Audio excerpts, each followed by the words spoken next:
Ya. Mulai. 1, 2, 3.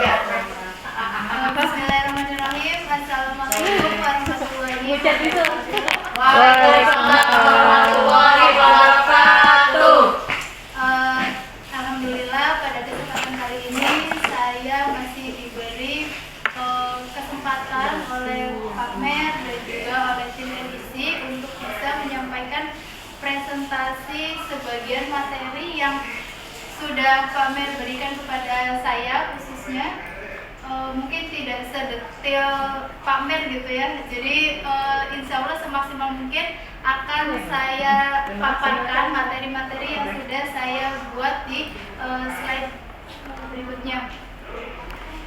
Terima kasih untuk Bapak Meriza yang sudah berkenan membimbing saya sampai mungkin hampir 1 tahun sampai sekarang, dan banyak sekali ilmu yang bisa didapat oleh saya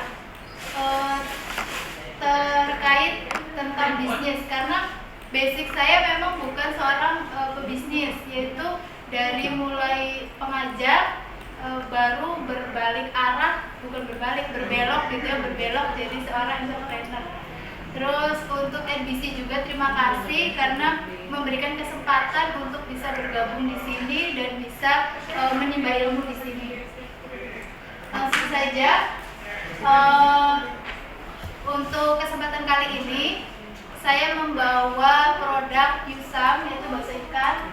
Awalnya mungkin usaha ini tuh dijalankan oleh suami, jadi saya masih belum terjun, masih belum gabung di usaha ini karena ketika usaha ini berdiri saya masih bekerja sebagai pengajar.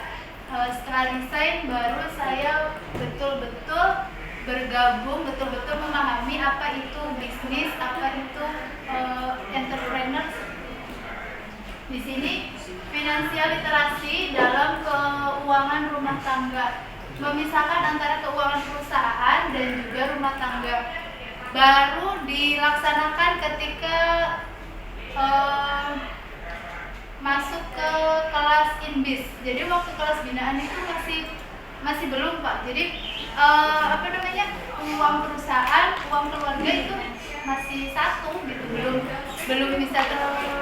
terpisahkan. Tapi setelah masuk kelas INBIS dan dibimbing betul-betul disupport oleh Pak Meriza untuk bisa tertib dalam hal keuangan, karena memang urgent gitu ya dalam masalah keuangan. Apalagi kalau misalkan keuangan bisnis dengan keuangan rumah tangga tercampur, itu memang kacau gitu. Jadinya Pak Baliut kalau kata orang sini. Jadi nggak akan teratur keuangan itu, tidak akan ketahuan mana profitnya, mana cost yang jelas. Terus membuat kesepakatan finansial dengan pasangan itu sudah pasti, karena untuk saat ini pemasukan itu hanya satu pintu, yaitu dari usaha. Otomatis mau tidak mau saya harus komunikasikan dengan pasangan untuk pengeluaran usaha dan juga untuk pengeluaran akan tetapi belum menerapkan porsi 50, 30, 10, 10 karena penjualan masih belum stabil, masih naik turun, apalagi pasca pandemi itu masih belum normal. Jadi untuk menerapkan itu masih belum bisa, tapi sudah ada keinginan untuk bisa menerapkan itu. Untuk mencapai 10 kan harus 200% ya untuk pendapatan. Saya harus 200% pendapatan untuk bisa mengcover 50, 30, 10 ini. Yang mana 50-nya itu adalah kebutuhan pokok sehari-hari untuk rumah tangga, 30% itu untuk investasi atau cicilan kalau kita masih punya cicilan, dan 10% itu untuk tabungan, 10%-nya lagi itu untuk dana darurat. Terus untuk penerapan RKAT dalam perusahaan, membuat laporan keuangan dan memisahkan budget antara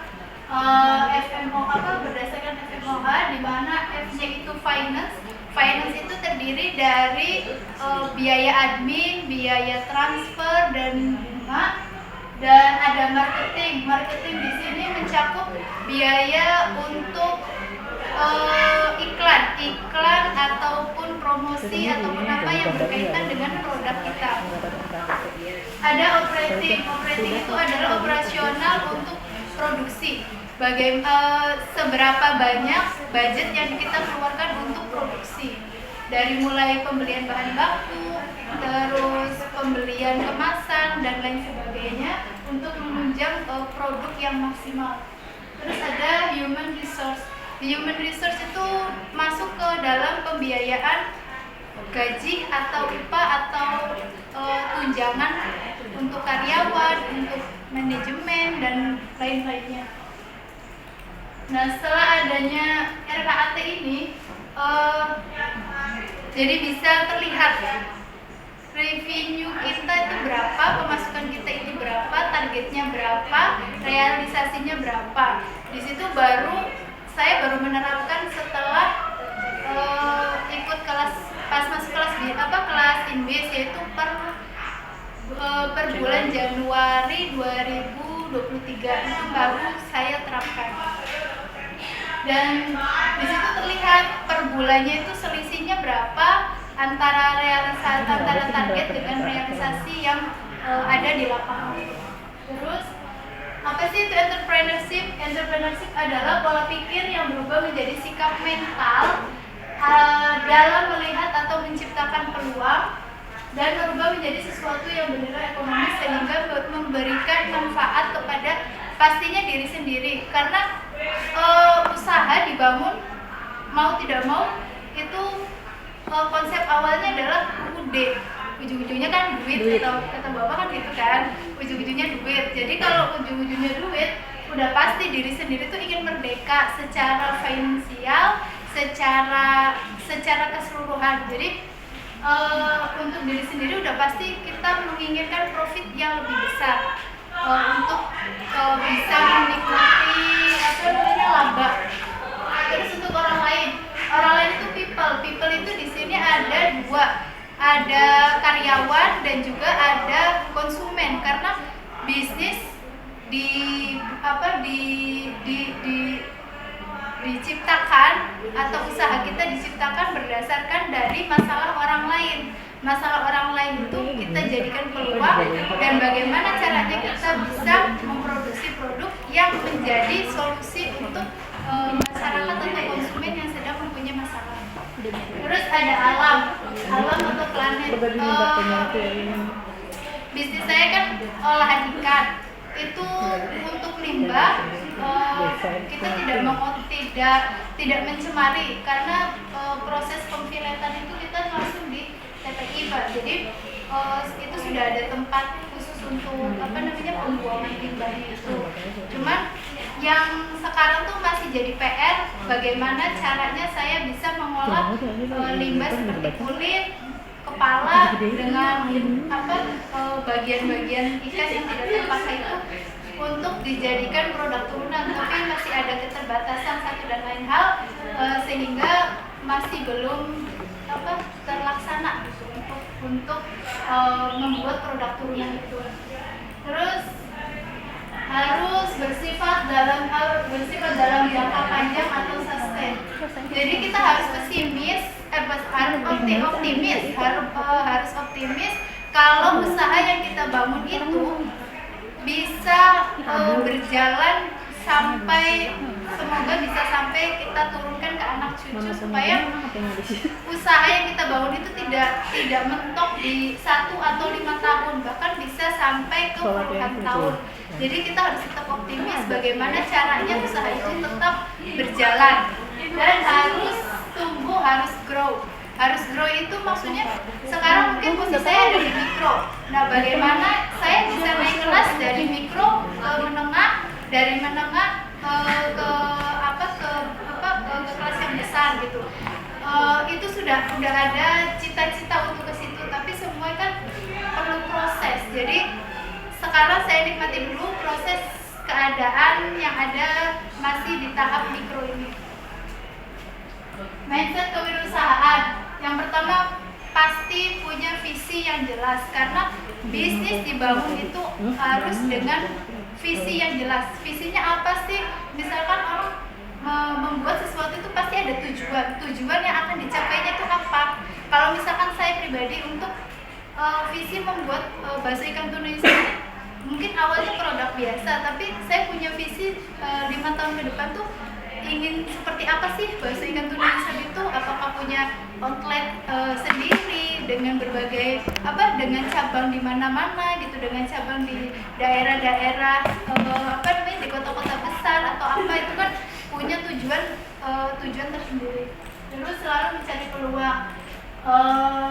Namanya usaha, karena namanya entrepreneur, kata Pak Mir itu adalah harus menjadi seorang pembelajar dimanapun tempatnya, kapan waktunya.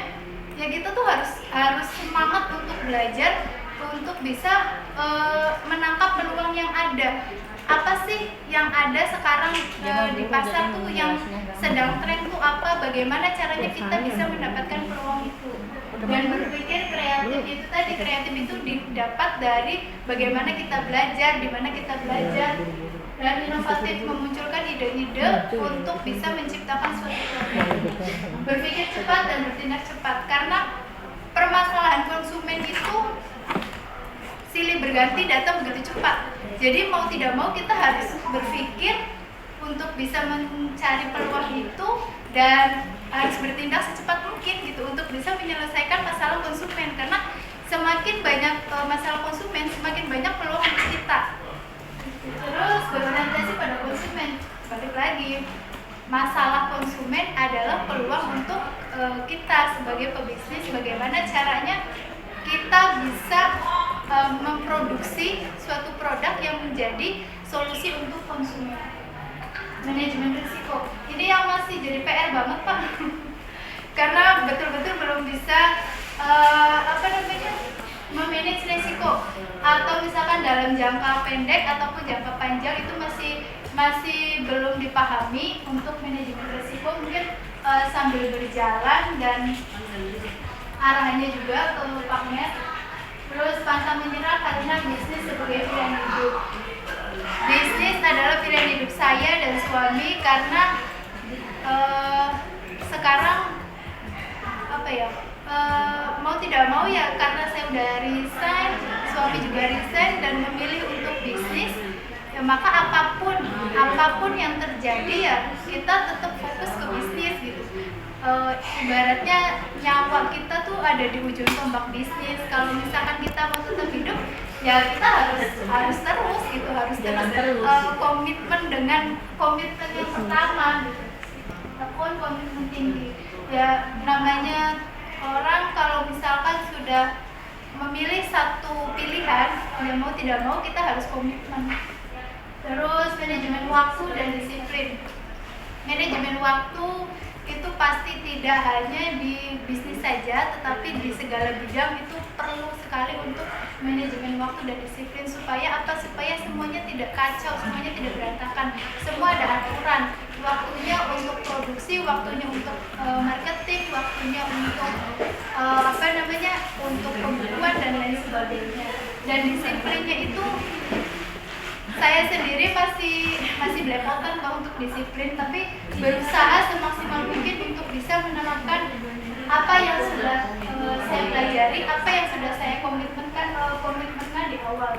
Terus bisnis sebagai ibadah, yaitu niatkan bisnis sebagai ibadah, karena selama kita berbisnis diniatkan yang ibadah, apapun yang kita lakukan itu akan bernilai ibadah. Apalagi ketika misalkan kita mempunyai profit lebih dan bisa berbagi kepada orang-orang yang mungkin ada di bawah kita, itu kan suatu ibadah gitu ya, bisa berbagi kepada yang lain. Kompetensi seorang wirausaha, yaitu satu ada knowing your business, pahami bisnis kita. Pahaminya itu bisnis itu tidak lepas dari konsumen. Konsumen kita tuh yang seperti apa sih? Konsumen kita tuh yang bagaimana? Konsumen yang tipe seperti apa? Terus bisnis kita tuh produknya apa? Kenali produk kita. mau dibawanya kemana gitu. Terus pahami juga kompetitor. Di dalam bisnis itu tidak lepas dari yang namanya kompetitor, pasti ada saingan gitu ya, dengan produk yang sama, dengan target pasar yang sama, itu udah pasti. Makanya kita harus bisa mengenali kompetitor supaya kita tahu celahnya itu di mana, supaya kita bisa target pasar yang lebih banyak. Terus yang kedua ada knowing bisnis kita yang tahu, kita yang mengerti akan produk kita, maka kita harus melakukan segala sesuatu yang sudah kita komitmenkan secara optimal.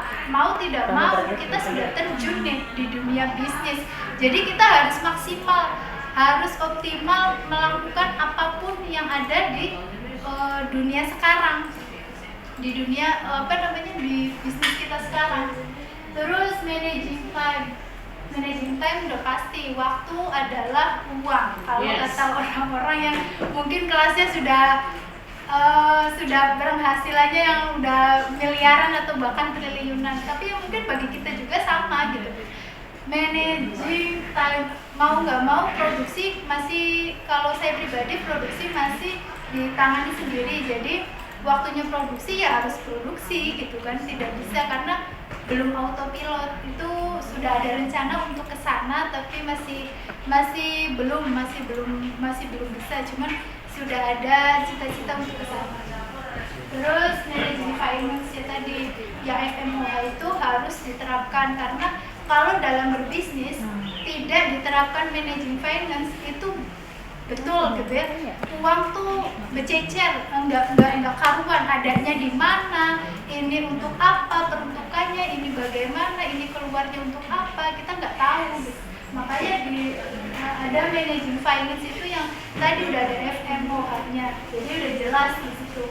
Terus managing people itu human resource. Kalau idealnya suatu bisnis itu bisa sudah ada porsinya masing-masing, sudah ada bagiannya masing-masing, sudah ada divisinya masing-masing, yaitu bagian produksi, bagian marketing, itu sudah harus terpisah-pisah. Cuman untuk saat ini tim di USAM itu masih couple aja gitu, masih suami istri. Adapun tenaga bantuan itu silih berganti aja. Jadi kalau misalkan kita perlu tenaga bantuan ya panggil yang biasa ikut bantuin. Boleh? Iya, boleh. Nah, karakteristik seorang pengusaha, integritas itu kesesuaian antara ucapan dengan perilaku. Jadi intinya bukan hanya omong doang. Jadi iklannya gimana, kenyataannya bagaimana gitu. Jadi produk dengan apa yang kita janjikan kepada konsumen itu sesuai. Terus jujur, disiplin, ulet, komitmen, tanggung jawab, pantang menyerah, ikhlas dan berserah diri kepada Allah, itu pasti. Setelah semuanya terlaksana, semua tahapan-tahapan sudah kita lalui, dengan hasil misalkan yang masih kurang maksimal, ya kita harus bisa berserah kepada Allah SWT. Oke, bisnis itu create money dan juga create value. Nah, create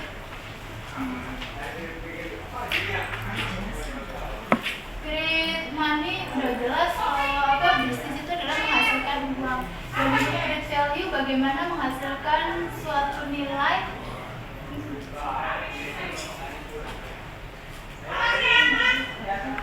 Di sini namanya bisnis tidak lepas dari manajemen, yaitu tadi finance, marketing, operation dan juga human resource. Di mana total profit itu kita sebisa mungkin kita naikkan revenue kita untuk bisa mencapai profit dan kurangi cost seminim-minimnya.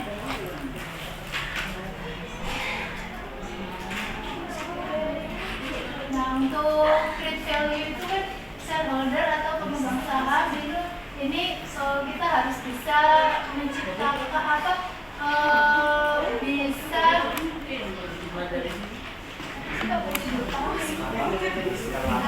jadi berbagi laba dengan menghasilkan laba. Terus customer value yang jelas pasti kepuasan konsumen. Stakeholdernya ada karyawan, pemerintah, masyarakat, yaitu sekelompok yang mendukung usaha kita. Social value masyarakat dan juga nah, untuk konsep bisnis adalah organisasi yang dilakukan yang melakukan serangkaian aktivitas dan juga mengelola sumber daya dan menghasilkan produksi hingga mencapai tujuan. Untuk organisasi tadi FMOA mengelola sumber daya itu ada 5M, money, mesin, metode dan juga material. Ini harus ada untuk kita membuat sebuah produk. Dan produk yang kita hasilkan itu bisa berupa barang, jasa, ide, pengalaman atau informasi. Dan juga tujuannya sudah jelas. Kalau bisnis tujuannya ya berarti untuk mendapatkan profit. Dan people untuk kepuasan konsumen dan juga untuk karyawan. Planet, sustain, ini cita-cita sekali untuk bisa berkepanjangan dan juga bisa naik kelas, bisa menjadi perusahaan yang besar. Lingkungan bisnis yaitu segala sesuatu yang berada di dalam ataupun di luar perusahaan yang mempengaruhi jalannya perusahaan dalam peluang atau ancaman, kekuatan atau kelemahan. Itu ada beberapa sifat yaitu fluktuatif, berubah, tidak pasti, tidak bisa dikontrol dan juga mengalami turbulens, selalu bergejolak, bergelombang gitu ya namanya bisnis. Lingkungan bisnis itu tadi pokoknya kalau internal itu tidak lepas dari namanya FMOA, itu udah paten, harus benar-benar bisa dijalankan di bisnis masing-masing. Itu kalau misalkan yang yang ke lingkungan internal ininya aja udah kacau, maka bisnis bisa berjalan tapi mungkin tidak bisa berkembang atau tidak bisa maksimal.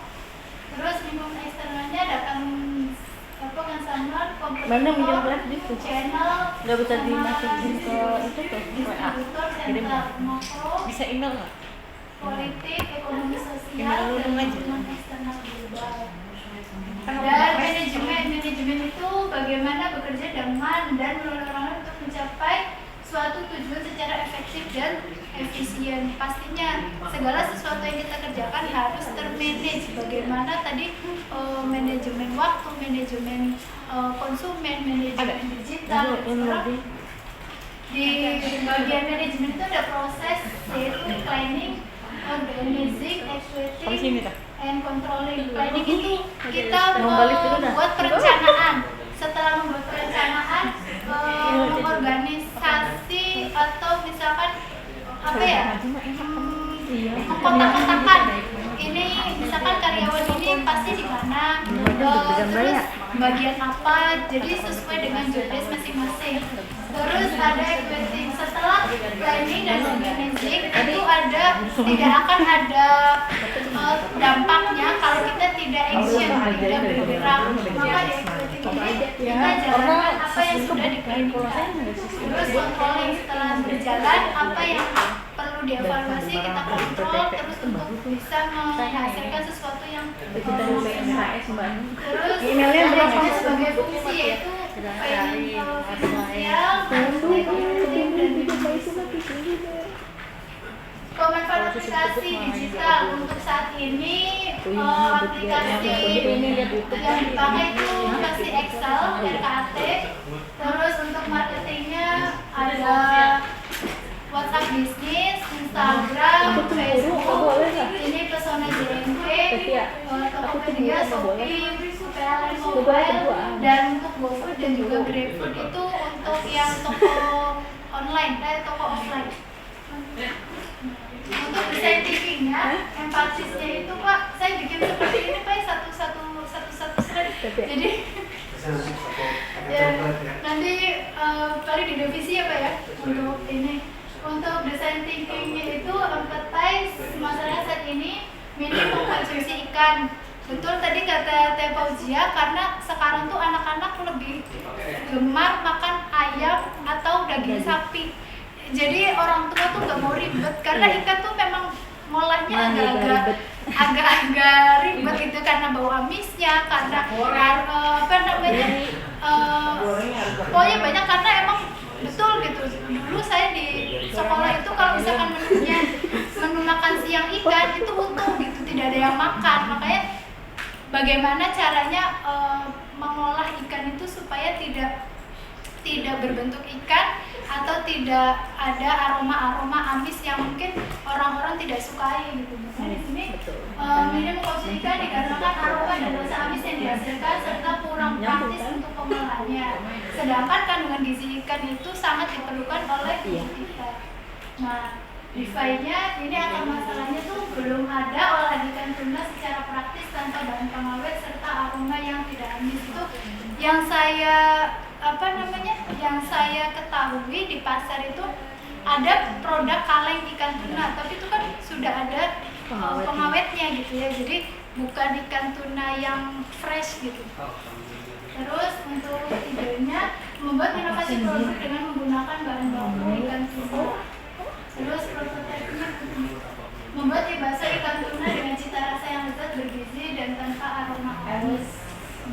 Di sini tesnya memberikan sampel. Waktu awal-awal itu ada masih kita coba-coba, itu kita setelah beberapa kali percobaan dan sudah dirasa cukup, kita kasih tester ke sesuai segmen pasar yang akan kita tuju gitu. Itu awalnya suami semua Pak untuk tes pasar karena memang posisinya saya belum ada di sini gitu, masih di luar kota. Nah, terus setelah bagikan sampel dan minta saran ke apa yang tadi di tester itu, banyak masukan dan akhirnya ada revisi dan sekarang bisa di launching untuk menjadi produk yang bisa dipasarkan. BMC-nya itu di sini customer segmennya itu individu, instansi, catering udah masuk tapi tidak memakai yang langsung jadi baksonya aja gitu, bukan yang satu booth seperti itu. Cuman ke depan sih pengen masuk ke catering yang untuk acara nikahan atau apa gitu, jadi satu booth khusus untuk bakso. Terus Jawa Barat, Jabodetabek, untuk Jabodetabek masih daerah Depok sama Jakarta yang baru masuk. Perempuan, remaja dewasa, karyawan, budaya kantor, dan rumah tangga. Value proposisinya ini menggunakan bahan baku berkualitas tanpa bahan pengawet, halal, produk kemasan lebih praktis dan higienis, komposisi lebih variatif dan agak kompetitif. Untuk channelnya, untuk sosial media ada reseller, marketplace, dan juga toko-toko online atau toko-toko offline seperti mall dan toko punya sendiri juga. Customer relationship itu menjaga hubungan baik dengan konsumen, fast respon terbuka untuk menerima saran dan kritik, memberikan kupon. Biasanya kalau ini tuh saya ada gratis ongkir untuk jarak berapa kilo dari tempat. Review sistemnya penjualan bakso ikan yang siap santap dan juga kemasan produksi. Activity mencari supplier yang mampu berkomitmen untuk menjaga kualitas produksi, output, delivery, customer, kepuasan pelanggan. Resource-nya yang 5M tadi, karyawan, badan usaha, sarana dan prasarana produksi. Ini masih jadi PR untuk sarana dan prasarana dan juga legalitas baru halal dan untuk partnernya supplier dan tuna pasar tradisional untuk mendapatkan bahan-bahan selain ikan, toko frozen, ada beberapa bahan yang saya beli di situ, sama toko plastik, percetakan kemasan, jasa pengiriman. Cost structure-nya mungkin marketing itu ada diskon, sampel biasanya saya kasih ke pabrik figur itu. Terus baru iklan di Instagram, terus promo, operasionalnya bahan baku, tagihan, biaya, di Menisos, gaji manajemen, gaji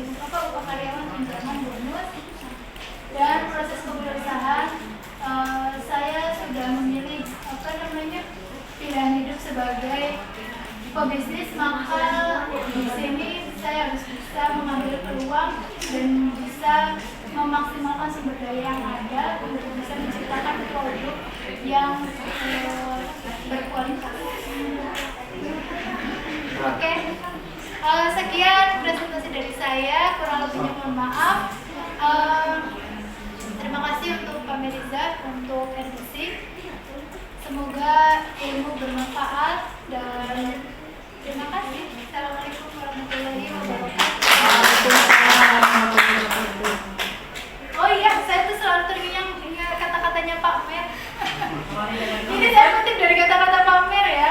Awali dengan komitmen itu betul sekali. Dengan adanya kelas ini tuh kita harus mempunyai komitmen yang tinggi dan yaitu akhirnya dengan fokus dan disiplin itu selalu beliau katakan di setiap kelas. Makanya sampai sekarang tuh saya harus bisa fokus, harus bisa disiplin apa yang telah saya komitmenkan. Terima kasih sekali lagi untuk Pak Mer. Ya, bagus. Tapi penjelasan juga saya suka karena eksplorasi. Dari dimensi waktu, sorry, saya ini waktunya. Di lewat satu Pak punyanya ini Pak. Ada gue deh. Hah? Punyanya Saya broadcast Ya, saya dilakukan. Oke, jadi Tadi Pak kasih saja. Itu Pak boleh apa namanya? Saya overall udah. Dan tadi dimensi waktu saya ini dimensi waktu. Terus kalau kedua tadi sama. Kalau misalkan kronologis itu tidak dirubah-rubah, jadi itu terjadinya dari penciptanya seperti itu. Jadi saya revisi bagian dimensi sama tadi apa bisa Sedikit, jadi nggak bisa dirubah kalau yang terbaik. Semua berarti ya? Kan udah di luar kan? Iya, udah. Iya. Sudah berapa persen diterakin? Kalau untuk pembukuan alhamdulillah sudah sampai sekarang sudah berjalan. Tapi kalau misalkan untuk penambahan kayak tadi untuk turunan ya produk turunan itu masih belum. Oke. Manajemennya Bismillah aja lah. Tapi kok kamu mulus loh. Jangan Itu tandanya jadi. pelajaran ke depan Jadi itu, jadi presentasi. Gue Terus harus dong. produksi meningkat dan juga punya produk turunan yang lebih awet untuk masa simpan itu sih yang Jadi seandainya kalau lulus sampai level 3, gimana komitmennya untuk di kelas? Kok saya sendirian ditanya? Aku juga tadi ditanya sama bapak. Tanya Tadi nggak ditanya. apa sih? Tadi aku juga ditanya. Harus komitmen. Siapa berjuang lagi Pak? Setengah tahun lagi. komitmen kan kata bapak kalau kita sudah berkomitmen yang mau tidak mau kita harus bisa disiplin dan konsisten. Harus di under pressure Pak. Under pressure. Kalau Apa yang menjadi pilihan kita? Alasannya hamil lagi. Alasan hamil. aku mah sekarang nggak ada alasan pengen Coba Pak sekarang kan udah nggak hamil. Saya udah nggak bisa kalau bicara itu sudah ngomong-ngomong. Misalnya kalau misalkan sudah komit ya mau tidak mau saya harus berusaha bisa disiplin dan konsisten supaya bisa maksimal dan menghasilkan sesuatu. Saya untuk kompromi ya. Oke, terus dulu. Foto loh. Itu siapa yang fotoin? Siapa yang fotoin?